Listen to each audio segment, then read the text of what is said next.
Diane Kettering, and my company is EchoCatt Corporate Team Building and Entertainment, and it's CATT, which stands for Culture and Team Training. I was going to ask you that. Cool. Yeah. So we echo your culture and team training when we do team building activities. That's awesome. Well, I love the ones you did at school, and I'm glad you had time to come on today because, man, I followed up Tuesday with I drew out on the board the structure for a speech, like a basic structure for them, and then challenged them to write. I was like, I need an intro, like an intro question. I need a body. I need a call to action. Oh, and then body language. I said, I want your hands moving. And I said, you're going to be scored on all four. And I made them, I gave them a few minutes to write one. And then they all had to perform it. And then I judged each one, like gave them a little feedback. And then we had a final that went head to head in the final. We were going to do 3 rounds, but I didn't calculate it in time for like giving them some feedback. Yeah. And it was really cool because I was able to touch on all the tips and all the points that you made the night before. And I was like, because I had something planned different. I was like, no, they did so good with that with you. And they really did. There's a great group of kids. They got up, they were moving, they were listening. Like I loved, and the results are what I wanted. There were so many of those kids, like you watch them, they don't talk much. And then they got up and they're like, they would come to life. Yeah, we had almost 40 kids, and they were all engaged. Yes. There wasn't like a lot of side talking or, there was giggling and talking. But adults do that too. I was teasing Martha. I'm like, really, 57, and you're the one whispering behind your palm, not the 14-year-olds. She was like, I didn't think you'd see this. She was hilarious. I was busting her chops after you left. I was like, because her and Rachel are just the teenagers all line up for class, and I have to go get her and Rachel and drag them out because they're talking, and it's just kind of a running joke that the two older the adult. Oh shit, Rachel, kill me. I say older. The 2 adults in class are the ones doing it. So no, they were. And I think it's the system and the way you have it structured. It really did get them involved. Oh, I appreciate that. It's a popular presentation.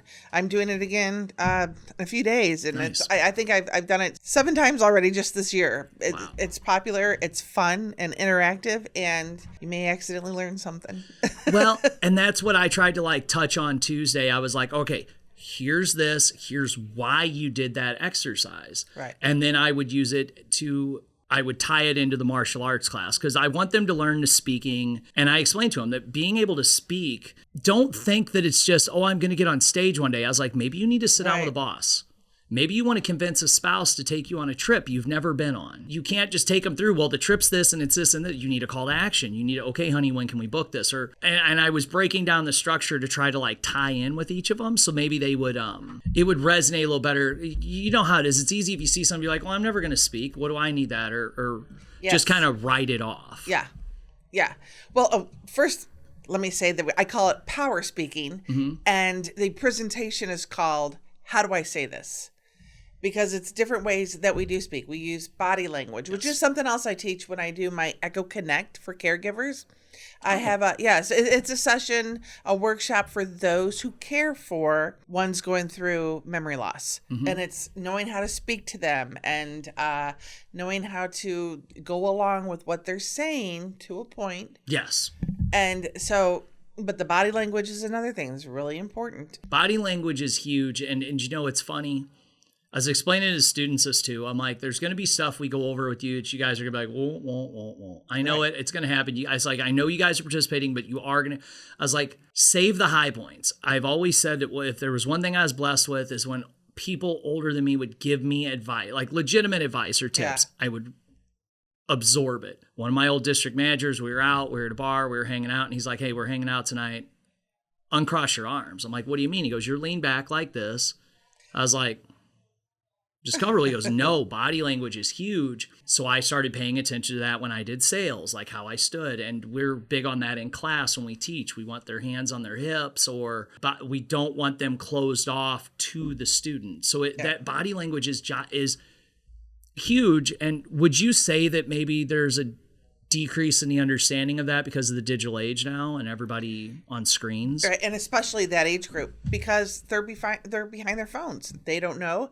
And another thing that is kind of new to them is the emotion, getting a reaction, because you can just text something, horrible or complimentary, and you don't get to see how it affects that person. And when you're in front of them and you see, oh, that caused an emotion, I feel a little shame that I did that. Yes. Makes a huge difference. Well, and they don't get that anymore because it is all that. I'll be at the school. I had to stop a group on one night. I'm like, what the heck are you doing? They were Snapchatting, but they were just snapping a photo of their forehead and sending the message. Yeah. I was like, do you ever call each other? And they were, ugh. What? I'm like, huh? It's such an odd way. But then as the digital age progresses and we're all kind of forced into using it more, it's been good because now I understand why I'm seeing the things I'm seeing presented the way I'm seeing it presented. Right. Well, you would love to talk to my partner, Katie Wurzel. She's a psychotherapist and she's my co-host on our podcast. Yes.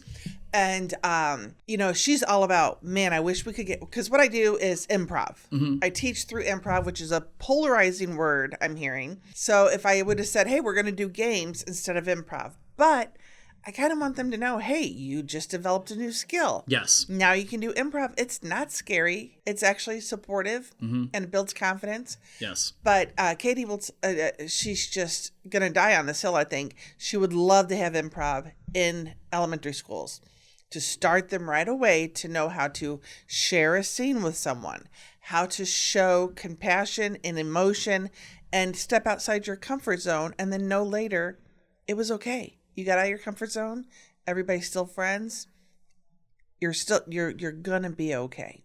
Yes, I had that talk with a couple of them last night because Tuesday night when they were put under such short deadlines to do their speech, I had a couple of them crack. And I know through other leadership things we've done that being made fun of or laughed at is a fear of theirs. And I was like, yeah, right. But what did we do? We supported you. You're all here. Whatever. Did anything change? And they were like, no. I was like, so it's an irrational fear at this point. Like we broke it down. That would be huge for them to understand in school that, hey, everybody got up and everybody laughed and this went good and we were uncomfortable and guess what? It's okay. Right. We stepped outside the comfort zone and when we came back, it was still, the water was warm. Everything's good. Yeah. Well, and the confidence and everything when after you left, like and they're really weird about this at the school. The kids they do this, like you guys will come in as a presenter, someone will come in, work with them and they give a little feedback. They don't really ask a lot of questions. They kind of do their thing. And then after everybody leaves, it's like the next day or two, I will get tons of feedback on it.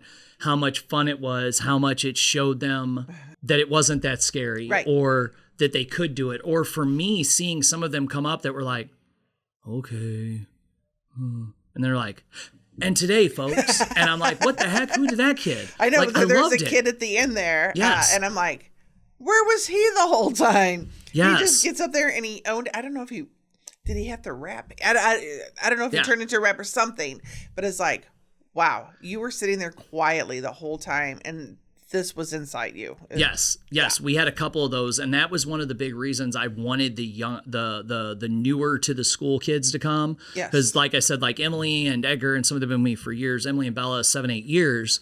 We've traveled to tournaments, traveled the world together. Like they're super comfortable. Like I've Riley, who wasn't there, she's away at college right now, and Kendall was avoiding it because she already does a lot of speaking and stuff. So I know, Kendall, you didn't need it. She co-hosts this with me sometimes. Oh, okay. They weren't there, but like we've traveled the world together. Like they're super comfortable with everything.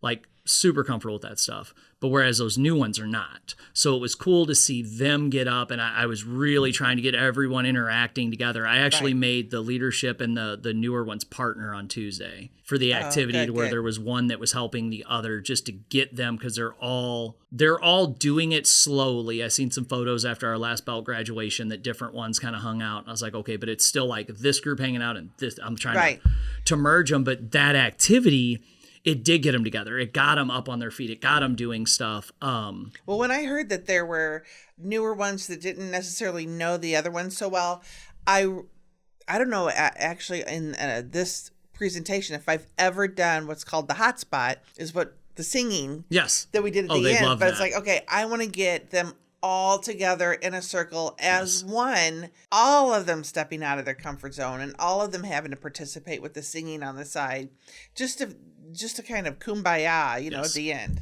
And that was great. And I loved it. Really hyped them up. It got the energy going, and they enjoyed it. Because the next afternoon I was, hey, did you video that? Yeah, you want it? Yeah, post it, you die, but text it to me, please, because some of the girls were funny. messaging wanting it. They were wanting to see what they did. That was really funny. It just got everybody out of their shell. Right. But one of the things we teach them in martial arts is if they're leading a class, and this was something I always missed, I never understood. I was always very animated with my teaching, but I never looked at it this way. I'm just that way. But the mats are our stage. We are performing. We are putting on, we were talking about when you're teaching a kid, be like, you don't have to be like, all right, today we're going to chamber and do a front snap kick. You can be like, no, we're going to kick the little green ninja across the room, or we're going to do you can add that stuff and they get a giggle and it's fun, but yet they're enjoying class, and how important that is when the kids walk into class, be like, hey, how are you? Be animated. They tend to be reserved and kind of want to hide in their shell. And I'm constantly as the kids are coming in the door, because we'll have 4 to 5 of them in a class helping. Their job is, as the parent walks in, is to collect the child so that mom and dad can go get a seat without it makes sense for those of us that are older and have had children. The 15-year-old that doesn't understand what it's like to have, especially if they don't have little siblings, to have a child hooked to your leg while you're trying to get in the doors. Explain to them that they're providing that service. They want to grab the kid. Hey, come here. Oh, man, let Mr. Edgar tie your belt. Let Miss Bella do that for you. They're performing, they're having fun, they're making it enjoyable for that kid, and they're doing really well with it. But Monday really set that off. I was so super excited for that. God works in mysterious ways. I literally walked to your house to give you a bid. We got to talk about podcasts. And the look on people's faces when I'm like, oh, this is what we're going to do on Monday. They're like, oh, how'd you find this? I was like, well, I don't shut up. And I went on a bid and we both got to talking. And I was like, wow, that is the coolest idea I've ever heard. It's definitely unique to bring improv in as a leadership. I mean, I've done it for the U.S. Coast Guard, did it for SLU University, their leadership. This is done for the U.S. military for PTSD. It's people think of improv and they think, whose line is it anyway? Yes. Which is great, because we do that too. We have shows the first Friday of every month at the Tap House Pub and Patio in O'Fallon. And I do a Wednesday drop-in class there, and we take students from that class and they get to showcase on the first Friday. Oh, that's cool. And bring their friends in and show them what they've learned. You have to be 18 though. But this is done. That's applied improv that I'm talking about, where you learned to help with the PTSD, depression, alcoholism, things like that. Oh, wow. And then there's the Who's Line, the entertainment. And now I forgot what I was going to say, but you're good. But when we were talking, when you're coming over to give me a bit, it was like, oh my goodness, that sounds like a really young group. And I know I was like, how's this going to work? Because they're not very there's so many different age introspective. groups too. Yeah. And that's the youngest group I've presented to, but they were there. They were on it. They knew it. Yeah. I had just presented to a group of, it was a private school, senior girls. Oh my goodness. Talk about chatty. They were chatty, but it was electric in there. That's awesome. Yeah. Yeah. So, but it's usually adults. But your kids know that I'm performing right now. This is me. They're disciplined. Yeah. Well, and we talked about that after you left too. I tried, anytime I have a speaker, anybody come in, I try to take it. And I always explain to them that I'm doing this to teach them life skills, but our one common goal or common place is martial arts. Yeah. Everybody has their own hobbies, their own lives, their own things, but our one common is martial arts. So then I'll sit down and kind of break down how it applies. And as I explained to him about the performance and you're put on the spot to help someone. When someone's struggling with a kick, you don't know what they're going to struggle with. You're put on the spot. So it's how all of what we did applied. Right. And how that performance and that is when we compete. So in the tournament circuit we do, the very high level competitors, a lot of them go on to be in the movies. I just had Justin and Jules Ortiz down. They're the stunt coordinators for Cobra Kai. Oh, cool. They're on the show this last season. Jules is Jen Ortega's stunt double in Beetlejuice. Lots of big things because the when you're presenting your katas and your weaponry and stuff at a very high level in these tournament circuits, you're putting on a show. Jules has put out a lot of great content on how that works, because you are entertaining the judges. You're not just running a technical form. You have to entertain. So it really twofolds everybody. You got, you have to walk up and present who you are to the judges. Well, you can walk up and say, hey, I'm Matt. I'm gonna go. Or you could be like, judges, my name. And you want to be electric. You want people to want to watch you. Now, do you have to be really technically good? Yes, but you have to sizzle sells the steak. Right. So applying all that for them, but explaining this is a life skill they're going to take throughout life, but here's how it applied. They really, really enjoyed it and it resonated. And we're going to, as the weeks go on, every Saturday we have a leadership class. And then I tie in tidbits from things we've done that worked. Or I used your Be the Expert Tuesday morning at Winfield. I had to do something. I have high school boys that mentor middle school boys. And I said, but they wanted me to do a group activity. I said, cool. High school kids with middle school kids. Mm-hmm. You got to be the expert. I will tell you what your topic is as you walk up there. And it was up to the high school kid to lead the middle school kid because they're learning to lead. And man, we had a blast with it. Oh yeah, they that's a fun came game. out of their shell. That is a really fun game. So came out of their shell, and I loved it. So I did. I used that one Tuesday, and the teacher was really blown away with how much of a response we got out of them, and the high school kids really liked it because it was their first chance to actually feel like a leader with them. Yes. So what is it that got you into this? What brought this in? Because you're a realtor too, correct? I'm a realtor, okay. yeah. So kind of a funny story. I've told this a few times. I was showing some cop clients of mine an apartment building, and it turns out that a few of the units were being used as meth labs. Oh. But when I had, right? It's always fun when showing that to cops. So, but the other agent had to be there when I showed the house or the apartment building. And the policeman go, well, why don't you guys just stand over there for a little bit? And we started chatting, and he's found out that I used to, my family used to own comedy clubs, and I used to work at the Funny Bone. Oh, cool. He's like, oh, you should come to an improv workshop of mine. And I did, and I walked in by myself. That was not, man, that is not my cup of tea. Not knowing anyone. Yeah. And and I'm going to perform. And I will tell you now, it's my cup of tea. It doesn't bother me at all to do that because it builds confidence. Yes. And if I make a mistake, that's what improv's for. You learn to work through it, or learn through it, or laugh at it. And it's okay. It's okay. Mm-hmm.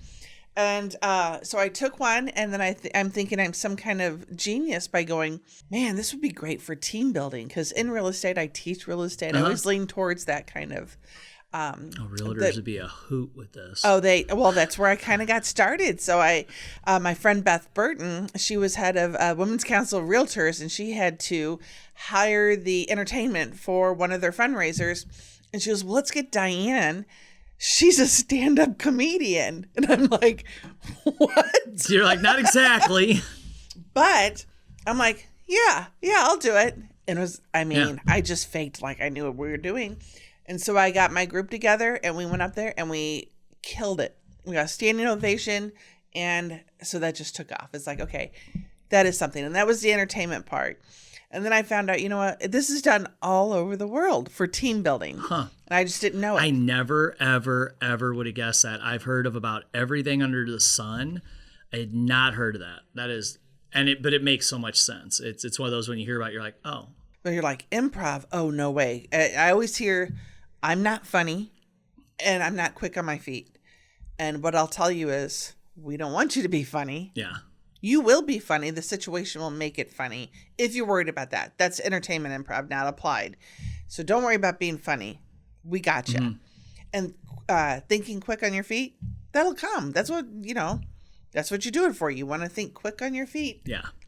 Well, and pressure, when pressure's added situation of being up in front of people, your body, your brain is going to react differently. Right. So for a normal person, well, I'm not quick on my feet. Well, if you have the ability to leave and go think about it, you're not going to be. But when pressure is added in, it changes everything. It does. It does. And Katie will tell you that improv stimulates whatever energy in your brain to make you more creative and to help you think on your feet. And so while it's scary to do that, it's so satisfying when you get up there and you've accomplished something and you got done, and it's like there's no better high to me. Oh, I'll tell you, they were electric. They're getting a little done with me this week because we've had a couple different talks, but it really did land with them, and it gave me a lot of tools too and things to reference when. I'm building this team and I'm teaching them how to help with the classes to do an experience that traditionally in martial arts, you walk in, you bow, no fear in this dojo.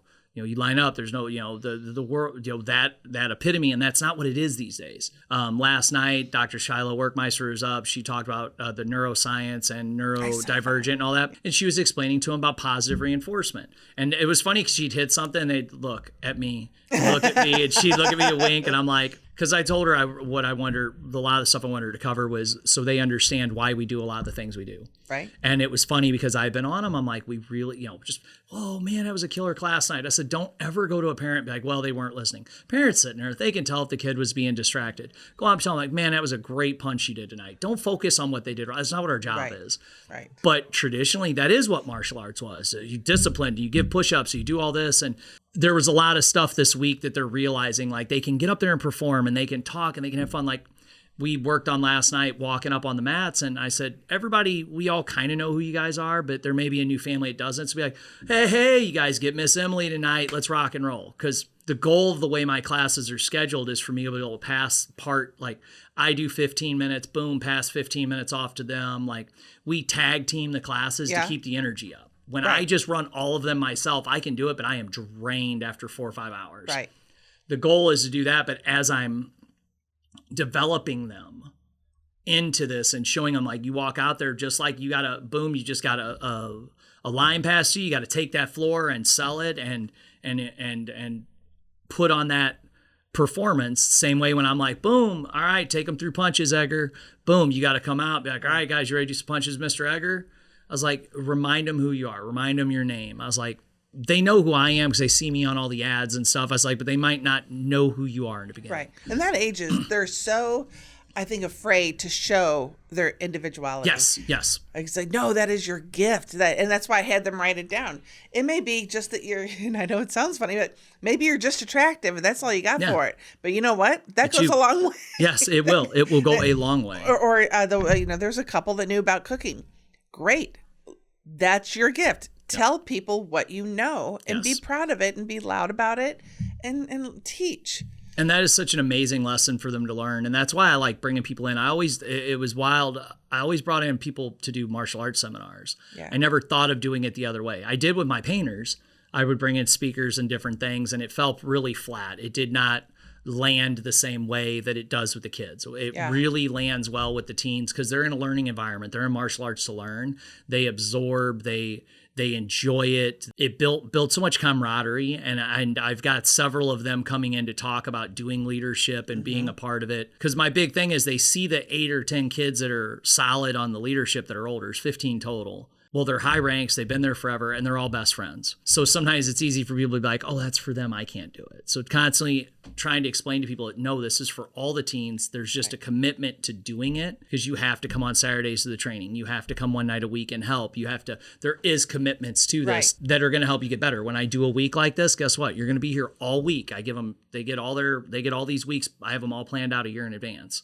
So it really was huge at what that did and getting them out of the shell. And it was one of those, like, I was very vague with what you were doing because I knew if one of them went, what's improv? And I had to explain it. Right. Boom, they'd bounce on me. Right. But I mean, when we open the door to go outside every day, we're doing improv. I have no idea that we're doing improv right now. Yes. I have no idea what you're going to ask me. I have no idea what I'm going to say. It's improv. That's exactly what it is. Except for when I do it, people are watching. Yes. Well, but that's a great way to explain it because that's what I explained to the boys in the mentor group. I was like, the reason we did this drill tonight is so you learn to think on your feet quick. I was like, as a mentor, you never know what the person you're mentoring, I think it's pronounced mentee, is going to come in and throw at you. Right. I was like, they may come in, walk up to you and drop something on you that's heavy. I've had it happen multiple times in my years at martial arts that I had a little boy one night. I'm like, hey, buddy, let's tie your belt. What's wrong tonight? Grandpa died. Mom and dad told me on the way to class. I was 16. The kid's name was Jimmy. I'll never forget. They transferred to Alaska for the military not too long after that. And he was super emotional. I'm 16. I don't have kids of my own. I don't have smaller siblings. My nieces and nephews are only like a year younger than me. So I'm learning on the go how to handle a 5-year-old kid that just found out a grandparent passed. It's never gotten any better from there. I've had way worse than that.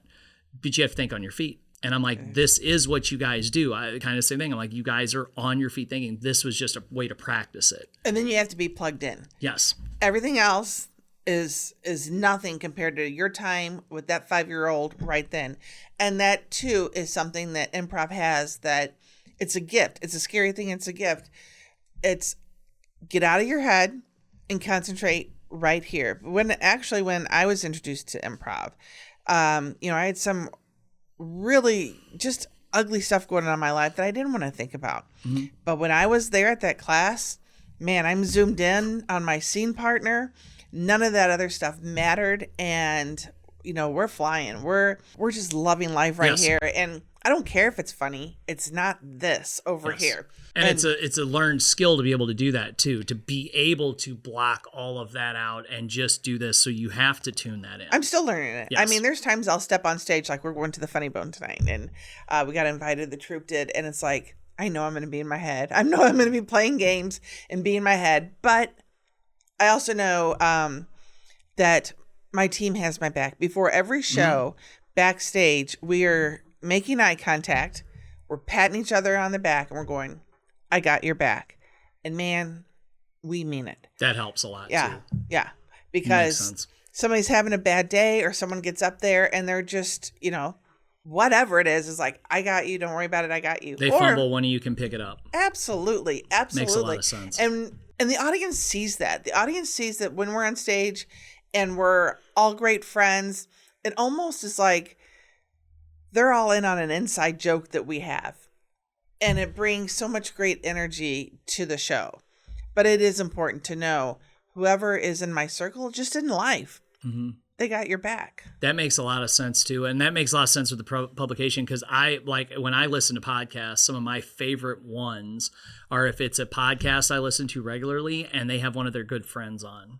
Because the chemistry just flows. And then if you've listened to it regular, like Joe Rogan has certain people on regular, their inside jokes, things about them. They know each other outside of that. Yes, and you enjoy it so much. So that would make a lot of sense with that, like seeing them go back and forth. And seeing that with you guys on stage, that chemistry has to spill out into that. Right. I've always explained that to employees that, like, so at the painting company, we'd have a hiccup with a customer. And I'm like, well, it's not that they're mad at you. It's not that this happened. It's not that. It's like there was a breakdown of confidence. And he said, what do you mean? I was like, there's a breakdown of confidence. You guys are probably a few minutes late today. You stopped to get a soda at the gas station. You're 5 minutes late. Then you said, maybe you dropped a bunch of stuff out in the front yard coming in, no big deal. But now they're like, what's this bumbling moron doing? Then this happened, then that happened. Well, then when there is a legitimate, like, hey, the paint didn't match because they mismatched something, not on us, they don't believe you because there was a breakdown of confidence. Right. I always have, not as a kid, but as an adult, because of martial arts, a very confident. When people walk into martial arts school and they're saying, hey, this and this is happening with our kid, I'm like, oh, cool. This is going to fix this, and here's why. It's just natural and confident to me. Not everybody has that, but when you build that chemistry and you have those people helping you, then that starts to come out, and that chemistry is there, and that flow is there, and that confidence comes out. And what's harder? Okay, so you take your improv, like you talk to them about public speaking scary. Right. The number one fear, correct? Number one in the world. And then we're just going to throw, and that's when you have time to prepare. Now we're just going to throw a topic at you and zoom. Go for it. Go. And you're in front of people, which Kendall and I have discussed this a couple times. Like, it's easier to speak in front of people you don't know. It really is. Than people you know. Like, I had to do a martial arts tournament. My wife's family came out in Iowa, and I was excited to go because I'm like, I ain't going to know anyone. It's out of state. No, they were all sitting by the ring, and I was more nervous about them sitting there than I was about my opponents. I was like, I don't care, whatever. Yeah. Like, I wasn't overly confident in my abilities. I just wasn't worked up about competing because I trained a lot. But I was like really nervous because I respected these people, and they were all sitting there like, come on, man. And I was like, can you guys go outside? Yeah. It's funny you say that. When I first started performing improv, I would not invite any of my friends and family. Yeah. I want to perform in front of strangers because they don't know, they're not judging. And now it's like, I can't invite enough people to come. I want you, and not because it's like, oh, give me attention, which I'm very much like that. I will confess, but it's also like, come have fun. We're adults playing pretend. Come out and play.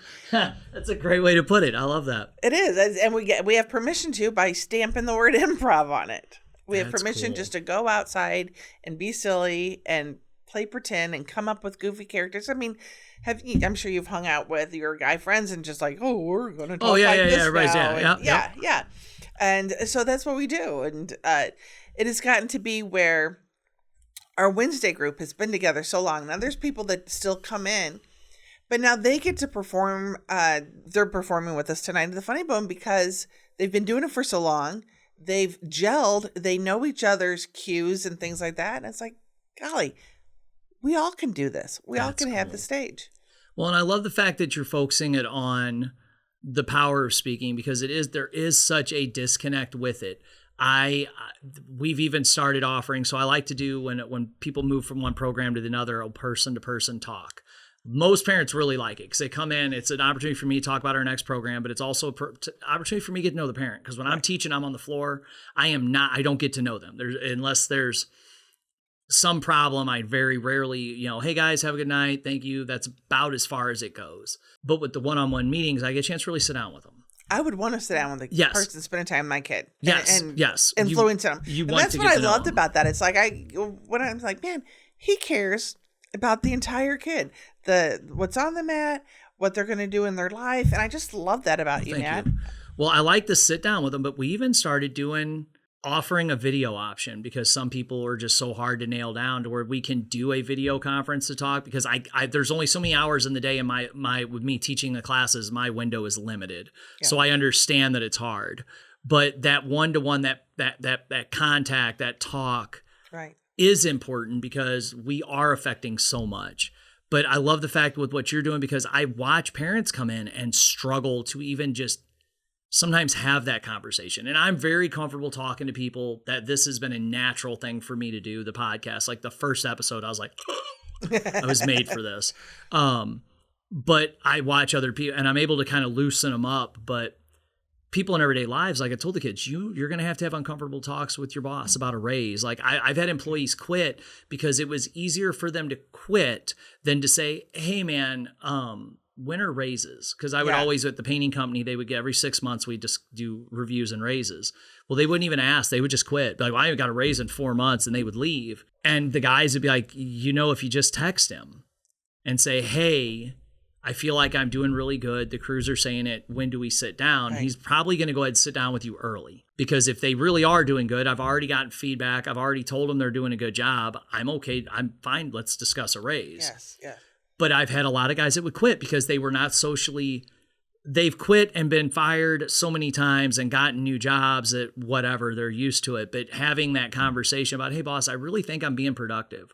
Or I've had them before that wanted to be a foreman. And the guys were like, did you tell him? Because he's got vans.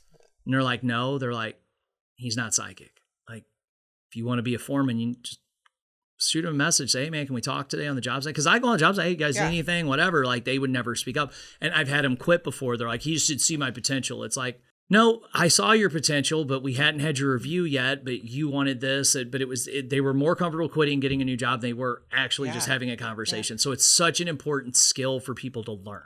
And it's in the weirdest parts of life. Just like, okay, you said quitting a job, but getting a job interview. Yes. Wow, to be able to speak and to bring details into your story. If you could bring that person in, have them emotionally invested in you. Yes. You're going to have a good chance of that job. But you said this, and it's kind of funny because before improv, I've never been shy. Mm-hmm. But if someone like you came to my house and gave me a bid, which you did, mm-hmm. And I thought of this way before you came. Yeah. So but I would be the one like, I'm such a people pleaser. I'm just going to take the bid or not. If I can't do it, I'm just not going to call them back. Yeah. Which is a horrible thing to do. People do it all the time. Yeah. And it's instead of going, hey, you know what, Matt, I got your bid. I'm going to have to wait just a few months. Or it's like, go ahead and say it. And just like I said before, it's okay on the other side. Yep. It's okay. The water is warm, whatever. And it gives you just little pieces of confidence that you can use in everyday life that you don't even think about. Yeah. And we get that a lot at the school where people don't want to move forward because it's a money thing or whatever thing. And I work with people all the time on stuff, but I can't read their minds. And I'll be like, hey, how's everything going? Is everything? And they'll ghost us. And it's then 3 months later, they'll show up, be like, all right, I'm ready now. I got the money together. It's like, I could have worked with you on that. Like, but you have to tell me, like, I can't show up at your house and shake it, be like, tell me what the problem is. Why aren't you reading my mind? Yeah, yeah. So I get flustered with that because I only get upset with it because it hurts the kid, and it's because of a skill that wasn't taught to him. Right. And I realized a couple years ago with the martial arts school, our motto up there was on the board was training champions a day to be leaders of tomorrow. And then this year, one of the big mantras we do is look good, feel good. We end every class with, did you train hard, work hard? You look good, you feel good. Yes. And we discuss that looking good isn't that you're pretty, it's that your punches look good and your uniform was on right and you feel good because you know you did a good job tonight. Right. We end every class with that. And I realized that was kind of that was the angle I wanted to take this at. As my teens got older and spoke and did different things, I realized at the school, I was like, wow, this is really making a difference in their lives. But like you said, like the details, if you're getting a job or you take them on that ride with you, Kendall would go speak. Kendall's a super decorated in school, tons of stuff. She's also super decorated martial arts. And I kept telling her, because I would go, it was like when she would compete at tournaments, I'd sit on the ringside, I'd video her, send it, we'd talk feedback, strategize. Right. She started doing speaking, I'd go too. She's like, well, I didn't know if you'd come. I was like, we've traveled halfway across the globe for karate. I'll drive to St. Peter's for you to speak at the chamber. Like, why would you? She's like, I didn't want to ask. Yeah. But I kept telling her, I'm like, I'm not asking you to talk about martial arts because of me. People will find it interesting. Everybody gets up here and speaks probably did okay in school, probably did this. Everybody's heard of DECA. Everybody's heard of this. Everybody's heard of that. You're up here speaking in your DECA suit, all your stuff, very formal. They're all impressed. And then you're a world champion with a sword. Right. How many people have they met that's a world champion with a sword? And she was like, well, I was like, how many people they met that actually writes lesson plans at 17 and teaches kids? How many people they met that have been on multiple Team USAs and traveled the world? And she was like, yeah. I was like, you gloss over that. So at the one, I was like, we got a chance to ask questions. I'm like, so what was that about the karate thing? And they were laughing like, oh, you're trying to plug your school. I was like, no, listen. And then someone else is like, so you have a sword? Right. And then everyone kept asking her about it. I was like, that made you stand out. That's different. I'm not asking you to do it to plug the dojo. I'm asking you you need to highlight that. And I've wrote her like 9 college reference letters for stuff lately. Well, and I put that in there. I always start with that about her being a world champion at Team USA because now she just stood out on that stack of papers. Right. And I told her that it's not my ego. It's not me doing it for this. It's now you stand out. How many people are they going to meet that was on Team USA? You may have a person that's looking at doing scholarships. It's extremely patriotic. And you happen to have a photo of you with the American flag draped over you went in Team USA. All of a sudden you just went to this because she has the academic stuff. She has all that. But now, well, that's really different. Let's put this one over here and come back to it. That is such an important skill. If you just go in and you don't tell them that. I wrote an entire book called Tell, Show, Do about telling people about what you do. Well, in the presentation, you saw where we wrote, what are your fears? Yes. And what are your gifts? 100% of the time, people will tell you their fears. And when I say, does anybody want to share their gifts with adults mostly? They're like, oh. Yeah. Tell your gifts. We've gotten to where we want to know. Yeah, we've gotten to where it's like, oh no, I can't show that I have an ego or that I'm proud of something. That's frowned upon. But let me tell you, I have, I feel bad about my body. I think, that maybe I'm going to stutter. We'll say all those things, but we won't say, oh, you know what? I'm really smart. I know something that you might not know, and you can learn from me. And they're shy about it. They don't want to tell people. Yep. 3 of those kids in that room have genius IQs that were there, and none of them said it because that's why I was making fun of Madeline, because Madeline is extremely bright. Caleb is also very, very bright. He's off the charts, but they won't tell you that because we always tease them about that. Because I always tease Emily. I'm like, you're sticking around. I was like, we know mom and dad are spending all their money on Madeline. I always bust her chops. Emily's like my little sister up there. But it's you're right. People won't. And I've gotten crapped on for that over the years. People are like, oh, well, you think you're just hot shit. No, my job is to teach kids confidence. I can't get up here and say I teach kids confidence and be like, I don't know what I'm good at. No, I'm going to tell you what I'm good at. What's wrong with being hot shit? But exactly. What is wrong with being proud of what you do? Like, and that has been something that I have always thought was weird. If you're proud of what you do, oh, you're arrogant, you're this, you're that, you're that. I'm like, no, I'm confident. Yes. I went to a thing, it was a networking thing, and they went around the room and they were asking everybody what to do. And this one's like, oh, I own this business, or oh, I own this business, or I own this one. And they came to me and they're like, what all do you do? I'm like, you want it all? And they're like, yeah. I was like, I have a large podcast. I wrote a book. I went through a list. I was like, and I'm an award-winning public speaker. And the guy just kind of stood there. People in the room, I was like, people in the room are like, oh, do you think he is? Like, I know people thought that, and I just grinned because I had about 10 things. Right. I'm a world champion martial artist. I have a lot, and I'm proud of it. But if you didn't say it, how would someone know it? Exactly. I tell people all the time, the best advice I ever got, a gentleman, you know how it is when you're in business, you do networking, you do real estate, whatever. People give you unsolicited advice. Yes. Some of it's horrible. Yes. Best advice I ever got, I put it in my book, was a gentleman named John Vo came up to me and he had said the best advice he ever got. He was getting his real estate license. He was from Vietnam, I believe. I got that wrong. Sorry. Had gotten his real estate license and someone had asked him, said, are you a secret agent? He said, no, I'm a real estate agent. He goes, well, you're a secret agent. And the guy goes, what do you mean? He goes, well, where's your cards? He goes, well, they're in my pocket. He goes, oh, is it a secret? He goes, you need to throw it from the buildings. You need to tell everyone because you're a real estate agent. People need to know you. Right. You're not a secret agent. And I remember being like, oh, cool, John, thanks. And I went about my day. But I told you that stuff, like there's things that just stick in my head. Yes. That one just stuck. That's what I used to teach that in real estate school. I'm like, don't be a secret agent. Yeah. I never heard it before then, but I tell people that too. I'm like, what you do is not a secret. Like I've had one of the reasons, so I told you before, I don't send like a little info thing for the pod. Right. Reason I've had so many people come on that I knew their day job and they're like, hey, I want to talk about this. And I'm like, I had no clue that's what you do. They have a business, but they don't tell anyone. They don't post. They don't do anything with it. It's like, how do you do anything without telling them? So that was literally what my whole book was about, was how I will work that into conversations like you and I.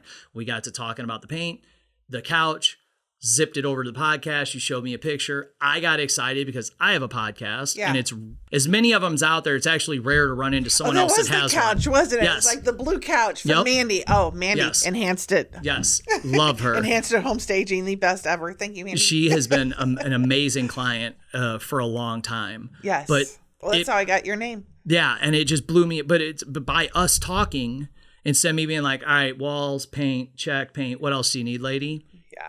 We had a conversation. As a child, I was always shunned for that. I was always told, be quiet, sit down, don't talk, blah, blah, blah, blah, blah, blah, blah, blah, blah, blah, blah, blah. As an adult, it's a total superpower because it has helped me build. And that's what the whole book, when I did it, was about that, about talking to people. And you got to tell them what you do. Like, they don't know to be your cheerleader unless you're your cheerleader. If you don't tell anyone what you do, they don't know to be like, oh, that's really cool.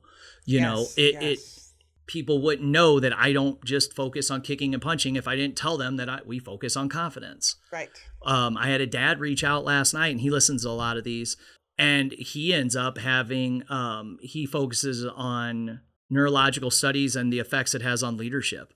Huge thing from MIT. Very, very smart dude. He's like, you're going to get to talk. I'm like, dude, I'll meet you right now. I want to talk. Like, that is so interesting. My buddy was there from the guild, Stu, and I was like, hey, I slid him the message. I'm like, we need to take this dude to dinner. That looks like something. He's like, yeah, I want to talk to him. That's cool. I want to talk to him. Yeah, it's what the dads in school told me. I'm like, I'm going to talk to him this weekend about maybe doing a talk at the school on it because it was super interesting. And it's actually stuff I've been looking at. Like, as I've learned to speak, now I'm working on studying the words. Say this word, not that word. Ask this question, not say this.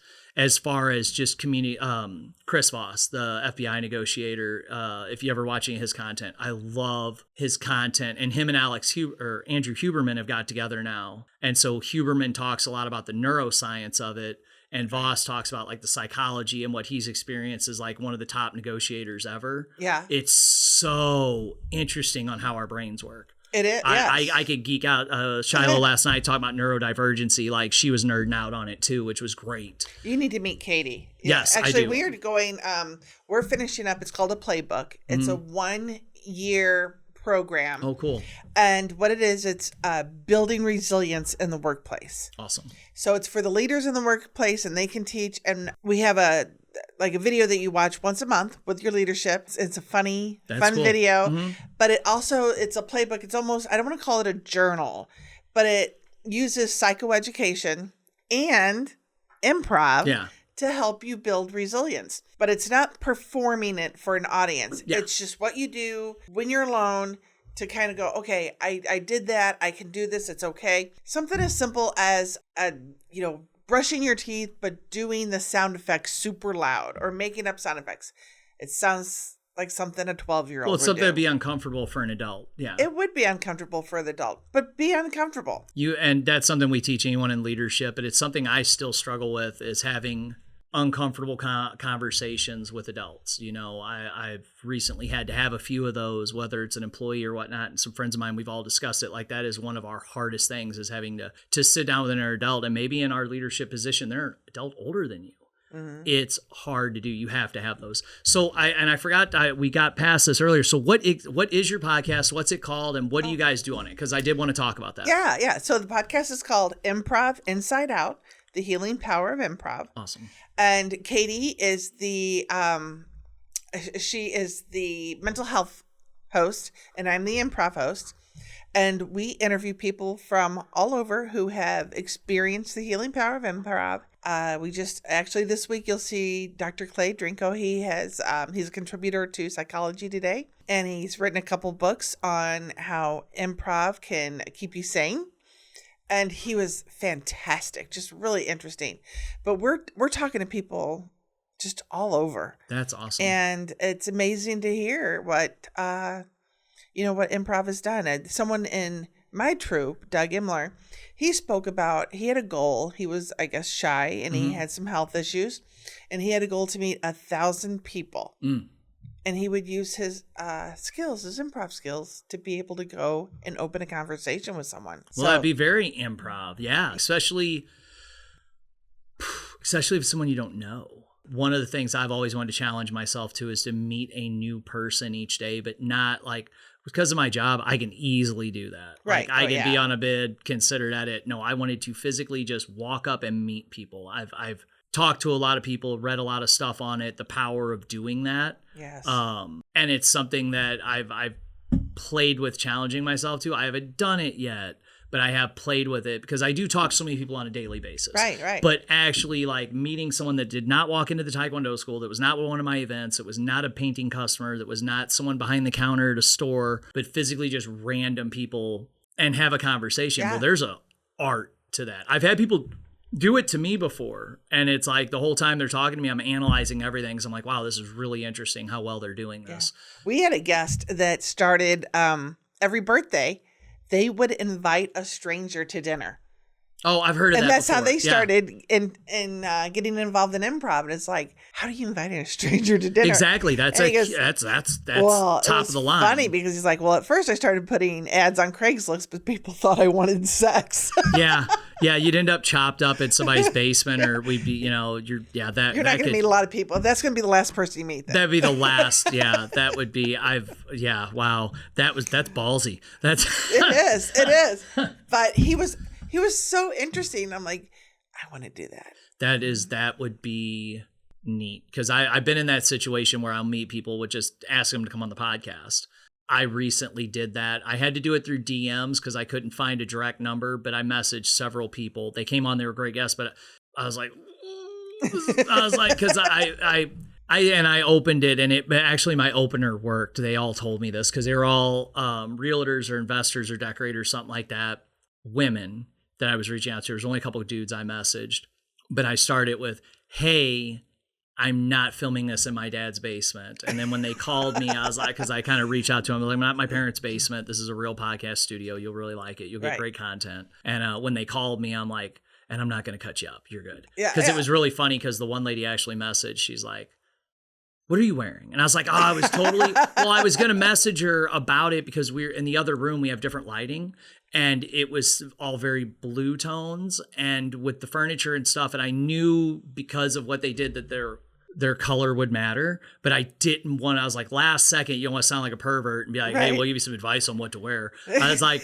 oh, I'm so glad you messaged me that. Here's the room we'll be in. She's like, thank you, lifesaver, because I had a photo of the room, but I had sat down to message them, but I couldn't figure out how to word it that it didn't feel creepy to me. Right. That they're like, oh, he's worried about my outfit. Yeah. And once we met, they were like, yeah, it totally wouldn't have bothered me at all. They're like, we checked your content. Like, we knew you were legit. I was like, it just felt like a really odd thing to send a stranger. What are you wearing? And here's my case net. Yeah. Yeah. It just, I've only had a traffic ticket, I swear.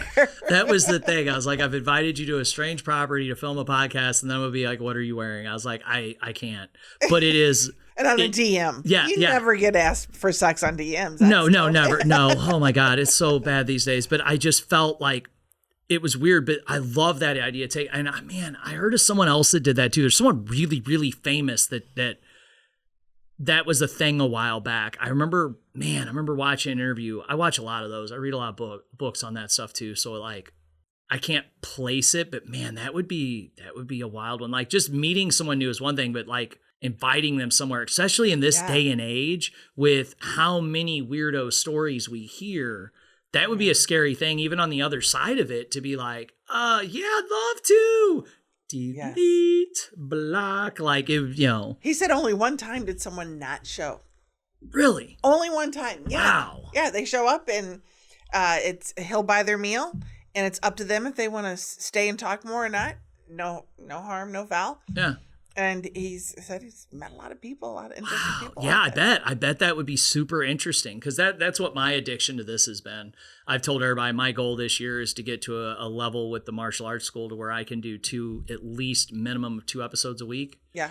And produce a little more content to where we can do some more like on the street stuff and really have fun with it because I just enjoy these conversations so much because like I said, with networking, it depends on the group, depends on what you're doing, but it's really hard to have a long form like this. It is. To talk. Because you're trying to promote and sell while you're there. Yes. And you have a limited time to get that elevator speech out. Yes. By the way, improv helps great with that. Yes, I would say so. Wednesday night, Tap House Pub and Patio. Yes, 7:30. for sure. $20, drop in. So, but that's what you have that limited time, get it out there. Which is funny because I am talking for the chamber this month.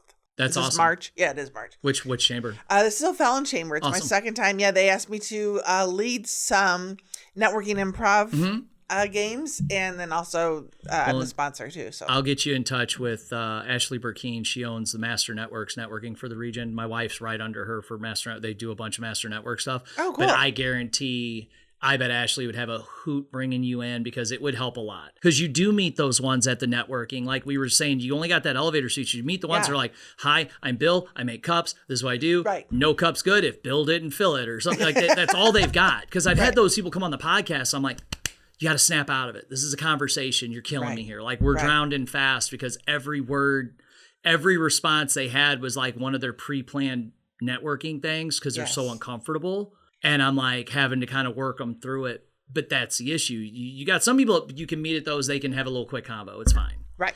But the majority of them, they got to get their line out. They got to get it done. And they got to check in with the boss and let them know they're on to the next meeting, whatever. Like that's their thing. It's the same thing every time. Same thing every time. And my wife struggled with that in the beginning. She would do different ones. And when it come presentation time, I'd show up. I'd be like, hey, what's going on, guys? And I had someone the one day was like, I was kind of being a jerk because he was like, well, listen, we need to talk. I'm like, shut up. And I just like walked off because it's like he was here because he was like, well, for business, what you should do. And I'm like, he was here in business. I was here in business. I was like, I don't want to hear it, bud. Leave me. I was not in the mood. I wanted to because I didn't want to go do it for her. I was like trying to help her with it. And she finally, with our schedule, she got to where she had to. She's super comfortable with it now. But the improv would have helped that huge. Yeah. I think something like that would be for networking groups or chambers or any of that stuff to offer. And we can get you connected. My wife just finished her tenure as the president of the Troy Chamber. She just stepped down it's her year ended recently.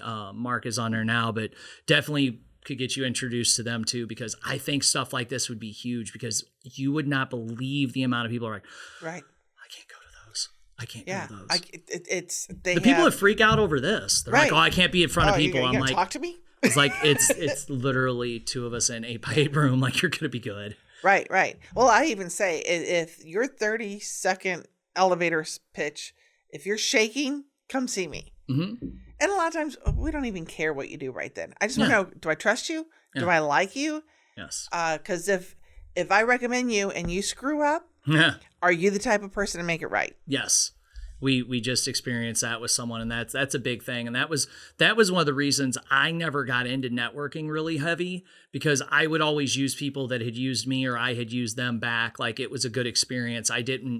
We were in a tighter group. Now with Master Network, some of those it's different. But when I was in some of them in the beginning, back in the day when it was just me doing it, I didn't like the fact I only could refer people in the group because I didn't really know anything about them. Right. And like you said, accidents happen. Are you going to fix it? Are they going to look bad? That's it's not the big. mistake, it's the recovery. Yes, and that's a big thing in a lot of businesses. And that was one of the reasons. So when I was building the painting company up, we had 17 painters at one point. I painted for over 100 agents because you, the agent, got me. Right. You didn't have to go deal with my foreman on the job site. I went and handled your customer. So you basically went, cool, Matt's painting for you, and you passed the customer off. Right.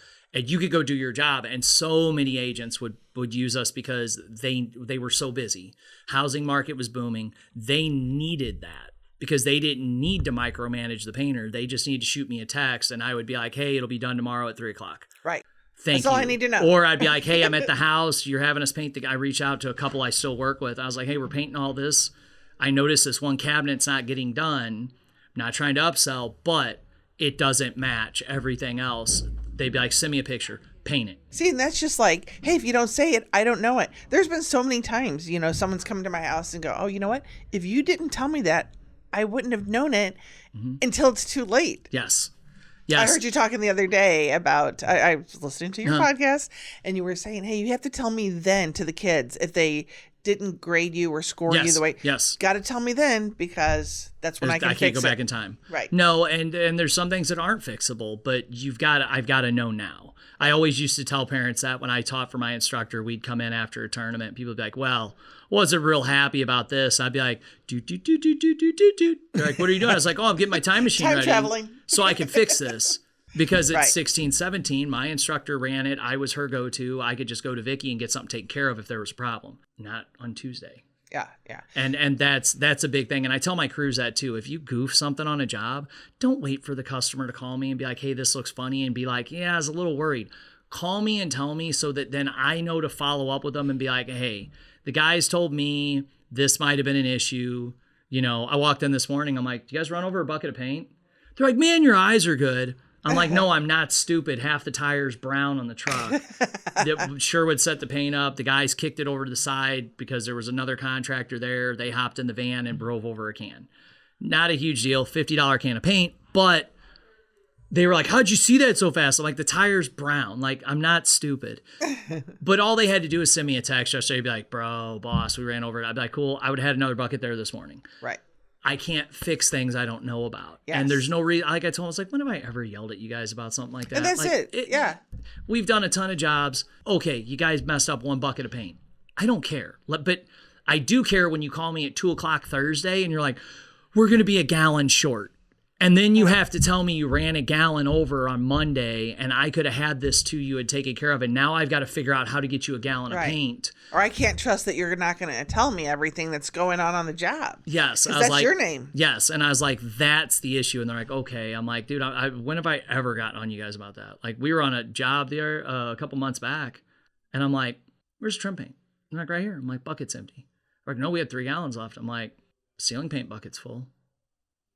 They looked at me. I'm like, you guys poured it in the ceiling bucket. They're like, no, we didn't. I was like, that ceiling you just touched up. And I went and looked at shiny as all get out. I'm like, you poured it in the wrong bucket. I was like, okay, we'll get another one. Not a big deal. I was like, it's fixable. It was a problem that day because we were there on a Saturday finishing this up for a realtor. But luckily, my wife was available to run and grab me some paint because they don't deliver on Saturdays. Oh. And I was like, okay, now someone's got to go. I'm like, wait, let me see where Casey's at because she was coming by anyways. It worked, but we found it. They would have probably, if I wouldn't have been there, tried to be like, oh, see if anyone notices. And then 2 weeks later, when we're neck deep in another job, we got to go back sometime. That type of stuff can be a problem. That's going to be a huge problem. It's like, okay, well, there's a name that I can't trust because they didn't tell, they knew. Well, but like you said, though, with improv, when you get over being uncomfortable with that, those conversations become much easier. Right. And Absolutely. I wouldn't have even thought to apply it that way, but that is huge because that is something a lot of adults struggle with. Like we talked earlier, it's easier for them to quit than it is to have that hard conversation. Yes. And the team building aspect, like I said, I used it in Winfield. It was amazing what it did for those kids. And all I did was I was like, you're going to pretend to be an expert. As you walk up front with your teammate, I'm going to pick something out. And all I did was pick random things out in the room. I'm like, you're an expert on the color blue because there was a blue Pepsi sign. Right. I was like, a little bit later, I'm like, you're an expert on Pepsi. And I try to keep it very generic, very simple. I did load your bag the other day, though. I was waiting for one of them to pull it. I put feet. That was what I put on mine, just to be sarcastic. And I was dying. I thought one of them pulled it. And I'm like, oh, this is going to be so funny to watch them have to talk about feet. Because I just wrote that one to be a smart aleck. Well, see, so if you do it again, so if I had to coach you on anything, it would be let the audience write it down because they're even more plugged in now to go, oh, are they going to grab mine? Yes. Are they going to grab mine? Makes sense. Yeah, I didn't even think about we've got 20 minutes and I had 15 teams. Yeah. And I only had 20 minutes to do it. So I was like, because normally I'm like, hey guys, come on in, let's talk, let's chat. And I give like a little talk and then ask some Q&A. This one I'm like, get in here, sit down, shut up. Right. They're like, whoa, what's going on? I'm like, team up real quick. You got to count of 4. Because we only have 20 minutes. And I'm like, I'm just going to blurt stuff out. You go up. I was like, because we really need the teachers, the workers in charge of it's getting it expanded to 2 days a week. Because 1 20-minute session is not enough. Yeah. I have to really watch it when I get to working with them, that I leave a couple minutes at the end just to BS a little bit and to build that. As I go out, I'm building my comfort with them, their comfort with me, our trust, everything's building. So I want that. I don't want to just walk in, talk, and then the bell rings and they go. Like I want to give them that border. Right. But you got to rush it sometimes. But no, I loved that idea and the teamwork, and I just can't see anything bad that comes out of this. Like there's just so many good things and it's applied so many places. There's nothing bad. So call me. There's nothing bad. No, that's what I'm saying. Like there's no reason, like you couldn't be like, oh, well, that, you know how it is. Anybody hears anything like, oh, that wouldn't work because of X, Y, and Z. Right. No, this really, it works. It applies so many places. You just got to get over that scary word improv. Yeah. Well, I love that you said that you get everybody together at the end. We do that at every Wednesday workshop. Awesome. And not when I do the, how do I say this, but at the end of every workshop, we are going in a circle. It's called either the positivity circle or the gratitude circle.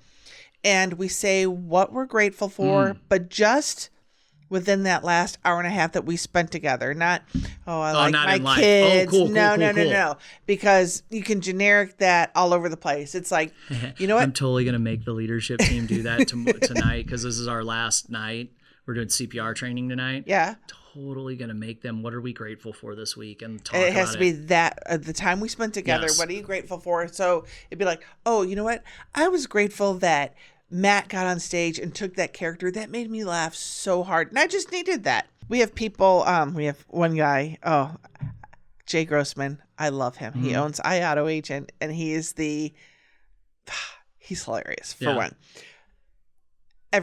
Thank you for my therapy. And we all scream and cheer. Yeah. But everybody has something different to say. And it's also great feedback. It's like, oh, okay, well then you like that game. Note, Diane. All right. I'm going to play that game again. Oh, I loved how someone did this. It made me feel like I'm not weird when someone did that. It's like, okay, I've noted all this. And it's like feedback, but they get to say what they're grateful for. And when is gratitude a bad thing? Well, no. And we talk about that. Like every month we have a theme. We have Matt chats and we talk at the end of class and we always have a Matt chat. And what gratitude's one that I've been, this month we're wrapping up confidence again. Yeah. And then we'll give it probably a month or two. I've got like basically 4 topics that we just kind of dip back to because they're so important. And gratitude was one of them that we talk about. What are we grateful for? How do we know what gratitude is? Like I break it down because it's such a hot word, but not everybody understands it. Don't get it right. Yeah. And so we talk about that a lot. And what we'll do is end class with the little kids, well, the teen, all of them. What are you grateful for tonight? And try to give them a second to all tell me, I'm grateful for my puppy, I'm grateful for my dog, blah, blah, blah. Because I get to laughing because some of the moms are like leaning on the edge of their chair. Oh, yeah. And I'm like, say mom, say mom, say mom. You get a good dinner tonight, say mom. Because I'll get to chuckling. But I love that because it narrows the topic down too. Instead of, all right, what's your feedback this week? They're going to shut down. Right. Yeah. I've been trying to come up with something all week to talk to them about when we wrap it this week to get their feedback on it and to get like pull it out of them. So that'll be, hey, I need you to pick one thing you're grateful for from our time we worked together, like this week. Yeah. That would be really cool, because that would give me some legitimate, like, this worked, that worked. Right. And sometimes, not often, we'll do some compliment circle. Mm-hmm. But you compliment yourself. Ooh. And then you compliment someone else. But the thing is, especially with the kids, you got to make sure everybody gets that compliment. Yes. Somewhere. Yes. So, yeah. Yeah, I like that. That's great. So if anybody wants to find you for the improv training for that, we've mentioned a few things here, but I always like to wrap up the podcast with you giving some ways to contact you. And then when all the reels and the episodes come out, I'll tag you and the business. I'll tag everything in all of it. Absolutely. So Facebook, EchoCatt. Okay. And we have a website, EchoCatt.com. It's EchoCatt. Okay. .com. Remember the 2 T's. 2 T's. And we're on LinkedIn, we're on Insta, so every social media. Anywhere they type that in, they can find it. Anywhere they type it in, just remember the 2 T's, and then the podcast again is Improv Inside Out: The Healing Power of Improv. Awesome, and I will tag all those in this when it goes up to kind of help everybody find it and put the links for some of that in there. And thank you for coming on today, being a guest. This was awesome. Thanks for inviting me out to your group. That was a blast. That was a godsend, because I was just working on finding stuff, and when you started talking about it, I'm like, my brain was like ding ding ding ding ding. I immediately called my manager at school. I'm like, guess what? Because her and I are always trying to come up with like outside the box stuff. Right. I was like, this is going to be a killer way to start the week. All because of a blue couch. Yep, because of Mandy's blue couch. Thank you, Mandy. So awesome. Well, thank you. All right. Thanks so much, Matt.